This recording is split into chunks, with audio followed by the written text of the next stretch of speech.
मेरी पत्नी एक बीमारी के कारण चल बसी, जिसके कारण मुझे बड़ा सदमा लगा। मेरी एक ही बेटी थी और उसका नाम सोनम था। सोनम दिखने में बहुत ही खूबसूरत थी। जब मेरी पत्नी चली गई, उसके बाद मैंने अपनी बेटी पर ध्यान नहीं दिया और वह देखते ही देखते शादी के लायक हो गई थी। यह मुझे पता भी नहीं चला। मेरी बेटी साधारण और सिंपल थी। वह घर पर सलवार और बाहर जाती थी तो जीन्स टॉप पहनकर निकलती थी। अब मैंने उनकी देखरेख करना शुरू कर दी थी, क्योंकि नौजवान लड़कियों पर जवान लड़कों की नजरें हमेशा बनी रहती है। मुझे ये साफ पता था वह लड़कियों को अपनी जाल में फंसाकर उनकी जवानी को खत्म कर देना चाहते हैं। मेरी बेटी इतनी बड़ी हो गई थी, लेकिन अब भी उससे कोई दुख होता तो वह मेरे गले लग जाती।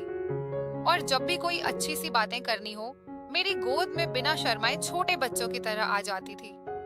पहले पहले तो मुझे मेरे बेटी के बारे में कुछ भी विचार नहीं आ रहे थे, लेकिन बाद में जब वह बड़ी दिखने लगी तो मेरे मन में अजीब अजीब से विचार आने लगे। एक दिन मैंने अपनी बेटी को अपने कमरे में रोते हुए देखा। मैं उसके पास गया तो उसने अपने आंसू पोंछ लिए और चुपचाप सिंपल सी हो गई। मैंने कहा, बेटा क्या हुआ? लेकिन वह कहने लगी, कुछ नहीं पापा जी, मैं ठीक हूँ। मुझे पता है बेटा तुम रो रही थी, मुझसे मत छुपाओ, मैं तुम्हारा बाप हूँ। भला आपसे क्या छुपाना, अब तो हम दोनों ही बच्चे हैं जो एक दूसरे का सहारा है। मेरी बेटी नजरें झुकाकर कहने लगी, पापा ऐसी बात नहीं है, मुझे बस मम्मी की यादें आने लगी थी, इसलिए मुझे रोना आ गया।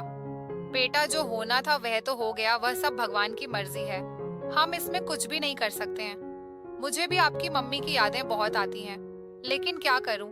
अब मेरी बेटी मेरे गले लग गई और कहने लगी, पापा मुझे मम्मी के बिना बिल्कुल भी अच्छा नहीं लगता है। अगर आप भी चले जाओगे तो मैं क्या करूंगी अकेली? बेटा मैं कहाँ जाऊंगा? हाँ, मैं तो आपके ही साथ रहूंगा। नहीं पापा, कल अगर आप नई शादी कर लोगे तो आप उनको वक्त दोगे। मुझे पता है, नहीं बेटा ऐसी बात नहीं है। अगर तू कहे तो मैं दूसरी शादी नहीं करूंगा। लेकिन बेटा, अगर कल को तेरी शादी हो जाएगी और फिर तू अपने ससुराल चली जाएगी, उसके बाद तुम्हारे पापा पर क्या बीतेगी? तुम नहीं सोच सकती बेटी, अकेले खाना बनाना, रोज अकेले रहना, जिंदगी भर कैसे रह सकता है अकेला इंसान? मेरी बेटी मुझसे दूर हट गई और कहने लगी, अगर ऐसी बात है तो पापा मैं शादी नहीं करूंगी। वैसे भी मुझे शादी करना नहीं है, आपसे दूर मुझे नहीं जाना है। लेकिन बेटा, अभी तो मेरी आधी उम्र बाकी है, इस समय मुझे एक जीवन साथी की भी जरूरत है। मैं अकेले ही पूरी जिंदगी काटूंगा बिना जीवन साथी के। तुम सोच सकती हो बेटा कि अकेले रहना कितना मुश्किल है। हाँ पापा मैं जानती हूँ। बेटा रात का समय हो गया है, आज तुमको भूख नहीं लगी है क्या? ओ जाओ जल्दी से खाना बना दो, तुम्हारे पापा भूखे हैं। क्या तुम्हारे पापा को भूखे ही सुलाओगी? नहीं पापा, मैं आपको भूखे कभी नहीं सोने दूंगी। मैं आपका पूरा ख्याल रखूंगी। मैं आपका ख्याल ऐसे रखूंगी जैसे मेरी माँ रखती थी। मैं आपको अपनी मम्मी का बिल्कुल भी ख्याल नहीं आने दूंगी। बेटा तेरी बात तो सही है, लेकिन तुम मुझे सब कुछ दे सकती हो, लेकिन एक चीज है, वह मुझे तुम नहीं दे सकती हो। उसके बिना तो एक इंसान जी नहीं सकता। पापा ऐसी कौन सी चीज है जो मैं आपको नहीं दे सकती? आप बताइए तो सही, मैं आपको सब कुछ देने के लिए तैयार हूँ। बेटा तुम पहले खाना बना दो, उसके बाद हम रात भर बातें करेंगे। तुम्हारे पापा कहीं नहीं जाने वाले हैं तुम्हें छोड़कर। हाँ पापा, मैं जल्दी से खाना बना देती हूँ, मुझे भी भूख लगी है थोड़ी सी। मुझे खुद पर शर्म आ रही थी कि मैं अपनी बेटी के साथ क्या करने की सोच रहा हूँ, लेकिन अगर मेरी बेटी भी तैयार हो रही थी तो मैं क्या करूँ?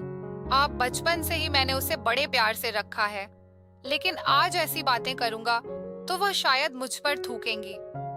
खाना खाने के बाद मैं जब अपने कमरे में गया तो मेरी बेटी सोई हुई थी। मैंने कहा, बेटा तबीयत तो ठीक है ना तुम्हारी?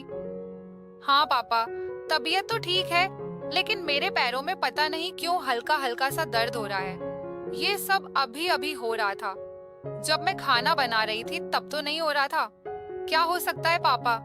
बेटा कोई बात नहीं, मैं तुम्हारे पैरों की मालिश कर देता हूँ। नहीं पापा आप रहने दो, आप मेरे पैरों की मालिश कैसे कर सकते हो? मैं खुद कर लूंगी, अब मैं जवान हो गई हूँ। मुझे पता है बेटा तुम जवान हो गई हो, लेकिन मेरा भी फर्ज बनता है कि मैं तुम्हारी मम्मी के जाने के बाद तुम्हारा ख्याल रखूं। ठीक है पापा कर दो मालिश। मुझे पता था कि तुम नहीं मानने वाले हो। मैं उसके बाद मेरी बेटी के पैरों की मालिश करने लगा। मेरी बेटी कहने लगी पापा, और थोड़ा ऊपर करके घुटने तक की मालिश कर दो। और मैं जब मालिश कर रहा था तो वह तेजी से सांस ले रही थी। बेटा क्या हुआ? इतनी तेजी से सांस क्यों ले रही हो? कुछ नहीं पापा, बस ऐसे ही। मेरी बेटी मुझे छुपाती रही, लेकिन वह गर्म हो रही थी। मुझे सब पता चल गया था। मेरी बेटी कहने लगी पापा, अब मुझे याद आया कि तुम वह कौन सी चीज के बारे में बात कर रहे थे जो मैं तुम्हें नहीं दे सकती। पापा बोलो। अब मैंने उस चीज की ओर इशारा करते हुए कहा, बेटा तुम मुझे नहीं दे सकती हो। पापा, मैं कुछ समझी नहीं, एक बार फिर से बताओ बेटा। वही चीज जो हर मर्द को अपनी पत्नी से मिलता है, जीवन का परम सुख। पापा, क्या तुम इसकी बात कर रहे हो? उसने इशारा करते हुए कहा, हाँ बेटा, मैं इसी की बात कर रहा हूँ। लेकिन पापा, हम तो बाप बेटी के रिश्ते से बंधे हुए हैं। ऐसे में मैं तुम्हारे साथ ऐसा नहीं कर सकती पापा। ये तो समाज में गलत समझा जाता है। बेटा, इसीलिए तो मैं कह रहा था कि मैं नई शादी करूंगा ताकि मुझे वह सुख मिले जो पत्नी देती है। नहीं पापा, मेरे होते हुए आप नई शादी नहीं करोगे। अगर ऐसी ही बात है तो मैं आपको देने के लिए तैयार हूँ। बेटा, किसी को मत बताना, नहीं तो हमारा भांडा फूट जाएगा। पापा, मैं किसी को नहीं बताऊंगी। क्या मैं ऐसा कर सकती हूँ? आपको भरोसा नहीं हो रहा है क्या अपनी बेटी पर? बेटा, ऐसी बात नहीं है। गलती से तुमने किसी को बता दिया तो मेरा क्या होगा? बातों बातों में मेरी बेटी को खुजली होने लगी। बेटा, क्या हुआ तुमको? खुजली हो रही है क्या? हाँ पापा, अब मुझे खुजली हो रही। लगता है मुझे अभी जरूरत है। मैंने उस चीज की ओर इशारा करते हुए कहा, बेटा, ये खुजली अक्सर जब मन करता है तब होती है। शायद तुम्हारा भी मन अब तैयार हो चुका है। हाँ पापा, नदी बहने लगी है। मैंने भी इशारा करते हुए कहा, बेटा इस चीज की ओर देखो, इसी के कारण नदी बह रही है। अगर यह मिल जाएगा तो नदी शांत हो जाएगी। हाँ पापा, अब मुझे रहा नहीं जा रहा। मुझे जल्दी से दो पापा। पहली बार है, कुछ हो ना जाए। मुझे पता है बेटा, पहली बार में क्या होता है। तुम टेंशन मत लो, तुम्हारे पापा सब संभाल लेंगे। तुम बस पैर फैला दो। मैंने अपनी बेटी को मजे देते हुए कहा। बेटा, आपको कैसा महसूस हो रहा है? हाँ पापा, मुझे पहले तो अजीब सा लग रहा था, लेकिन अब मुझे सुकून मिल रहा है। बेटा, पहली बार में ऐसे ही होता है। ये लो, तुम केला खा लो बस। पापा, अब छोड़ दो। लगभग 3 घंटे हो गए, अब मुझे सहन नहीं हो रहा। मुझे भी नींद आ रही है। मैं सो जाती हूँ। ठीक है बेटा, मैं भी सो जाता हूँ। जब सुबह हुई तो मेरी बेटी सीधे बाथरूम की ओर गई और फिर नहाने के लिए चली गई। बेटा, इतनी सुबह सुबह क्यों नहाने जा रही हो? ठंड लग जाएगी आपको। पापा, आप टेंशन मत लो, मैं ठीक हूँ। वैसे भी मैंने पानी गर्म कर लिया है। खाना खाने के बाद मैं ऑफिस जाने लगा, लेकिन तभी मेरी बेटी कहती है, पापा, मैं यहाँ पर अकेले कैसे रहूंगी? मैं भी तुम्हारे साथ आ रही हूँ, मुझे भी ले चलो। ठीक है बेटा, तो चलो तुम भी। बेटा, कार में बैठे बैठे ही मेरा मूड बन गया आज तो। चलो वापस चलते हैं, आज हम फुल मजे करेंगे। पापा, मेरा भी बहुत मन कर रहा है। आधे रास्ते से वापस आने के बाद मेरी बेटी को रूम में ले गया। पापा, क्या हम ये रोज कर सकते हैं? हाँ बेटा, अब हम जब मन करेगा तब करेंगे। मैंने मेरी बेटी को रात से ज्यादा मजे देने लगा। पापा, आप तो इस ट्रेनिंग में पास हो चुके हो। आप तो बिना थके ही मुझे थका देते हो।